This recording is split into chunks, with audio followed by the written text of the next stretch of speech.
Pada kesempatan kali ini, kita akan belajar pada tema 6, panas dan perpindahannya, subtema 2, perpindahan kalor di sekitar kita, dan kita sampai pada pembelajaran keempat. Sahabat cerdas, sebelum kita mulai pembelajaran kita, jangan lupa untuk berdoa terlebih dahulu.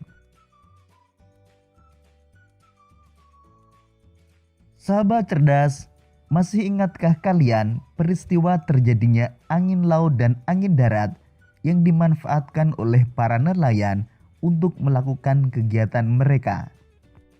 Sekarang coba perhatikan gambar berikut. Para nelayan kembali ke pantai ketika matahari telah naik pada siang hari. Mereka berangkat melaut pada malam dan dini hari, melaut ke tengah laut, dan menebarkan jala mereka untuk menangkap ikan. Ketika mereka telah menyentuh bibir pantai pada siang hari, mereka akan disambut oleh para nelayan lain untuk membantu menggeser perahu mereka ke daratan.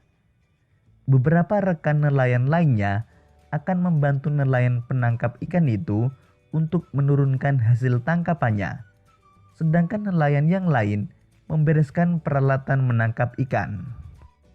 Begitulah keseharian kegiatan para nelayan yang biasanya hidup berkelompok dalam sebuah perkampungan atau desa nelayan. Lalu kemanakah hasil tangkapan ikan itu mereka bawa? Untuk mengetahuinya, mari kita lanjutkan pembelajaran kita. Kehidupan nelayan Indonesia. Para nelayan dan pedagang ikan bertemu di sebuah tempat pelelangan ikan di salah satu tempat di Banda Aceh, Provinsi Nangru Aceh Darussalam. Tempat pelelangan ikan merupakan tempat bertemunya para pembeli ikan dan para nelayan yang telah menangkap ikan.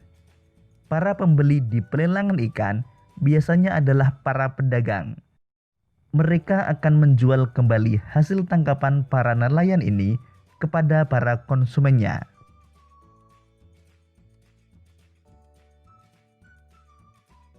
Tempat pelelangan ikan ramai setiap hari pada musim tangkap ikan. Akan tetapi, jika gelombang laut sedang besar dan cuaca buruk, tempat ini menjadi sepi. Para nelayan tidak dapat melaut sehingga mereka tidak punya hasil tangkapan yang bisa dijual.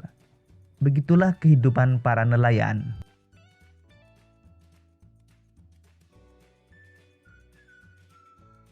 Para nelayan juga harus memelihara laut tempat mereka mencari ikan. Mereka tidak menggunakan zat berbahaya seperti racun dan bom ikan yang akan memusnahkan isi laut. Mereka menggunakan peralatan sederhana seperti jala ikan biasa dan menggunakan perahu nelayan tradisional. Ketika perahu mereka telah penuh dengan muatan ikan, mereka akan kembali ke pantai untuk menjual tangkapan mereka.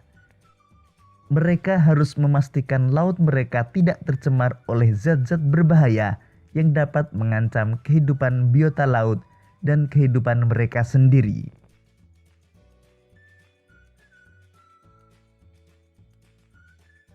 Kehidupan para nelayan pun diwarnai dengan serangkaian kegiatan yang telah diturunkan dari nenek moyang mereka.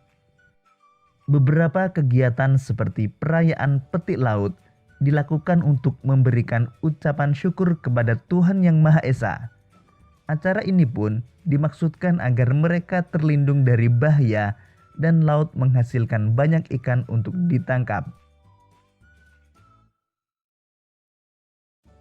Sahabat cerdas, berdasarkan bacaan tersebut, kita dapat menuliskan hal-hal penting yang terdapat pada setiap paragraf. Berikut ini beberapa hal penting dari bacaan pada setiap paragraf.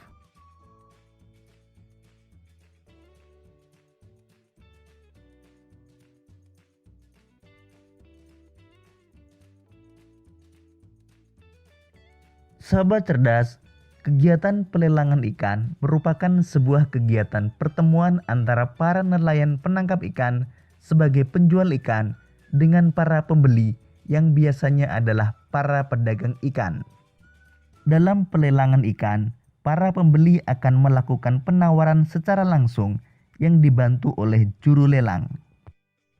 Para juru lelang ini akan menawarkan harga dari harga paling rendah yang ditentukan penjual.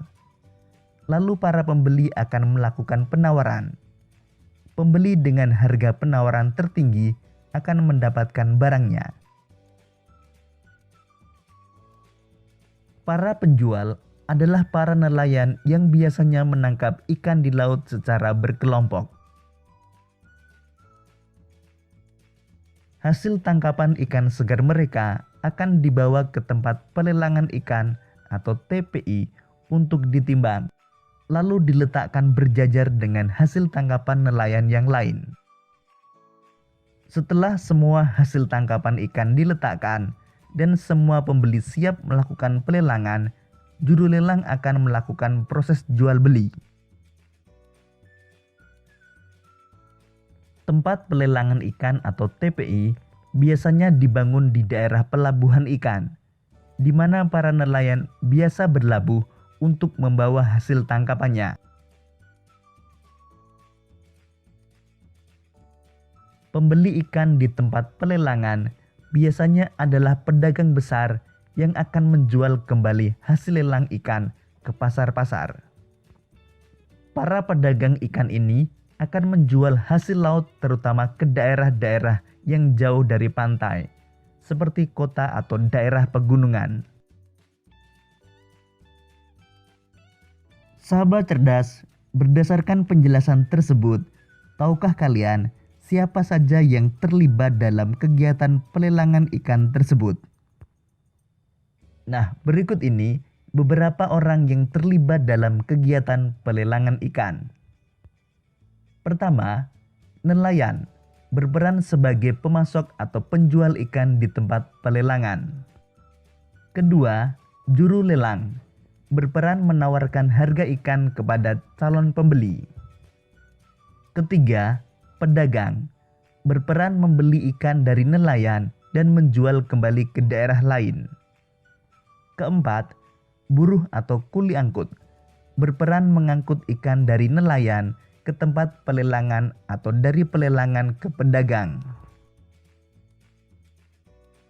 Sahabat cerdas, tentu kalian tahu bahwa setiap warga negara, apapun kegiatannya, memiliki hak dan kewajiban tertentu.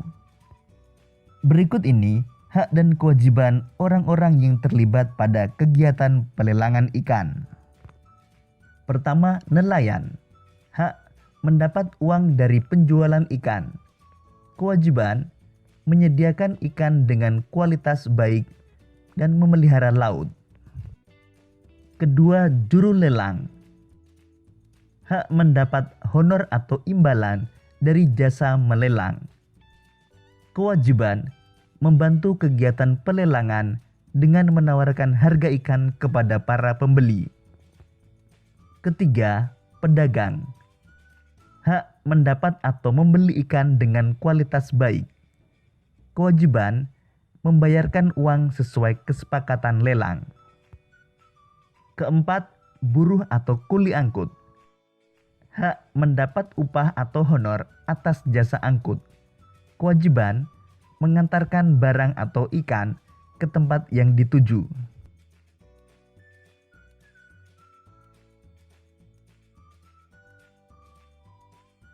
Demikian tadi sahabat cerdas pembelajaran kita pada tema 6, subtema 2 dan pembelajaran keempat. Untuk belajar pada tema 6, panas dan perpindahannya, subtema 2, perpindahan kalor di sekitar kita, dan kita sampai pada pembelajaran kelima dan 6. Sahabat cerdas, sebelum kita mulai pembelajaran kita, jangan lupa untuk berdoa terlebih dahulu. Sahabat cerdas, pernahkah kalian berkemah? Pada saat berkemah, biasanya terdapat api unggun. Ketika berada di dekat api unggun, kita akan merasakan panas yang berasal dari api unggun tersebut. Badan terasa panas ketika berada di dekat api unggun merupakan akibat adanya perpindahan panas. Tahukah kalian jenis perpindahan panas apa yang terjadi? Untuk mengetahuinya, Mari kita lanjutkan pembelajaran kita.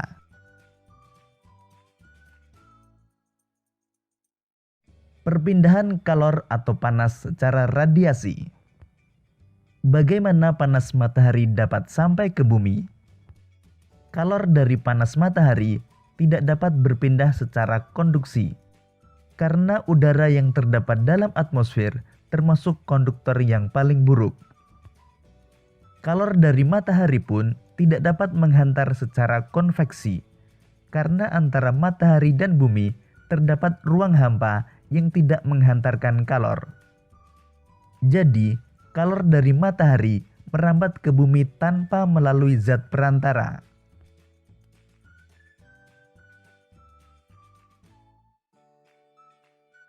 Proses perpindahan kalor yang tidak memerlukan zat perantara dinamakan radiasi. Sahabat cerdas, dapatkah kalian memberikan contoh lainnya perambatan kalor secara radiasi? Berikut ini contoh perpindahan kalor secara radiasi. Badan terasa panas ketika berada di dekat api unggun. Pakaian menjadi kering ketika dijemur di bawah terik matahari.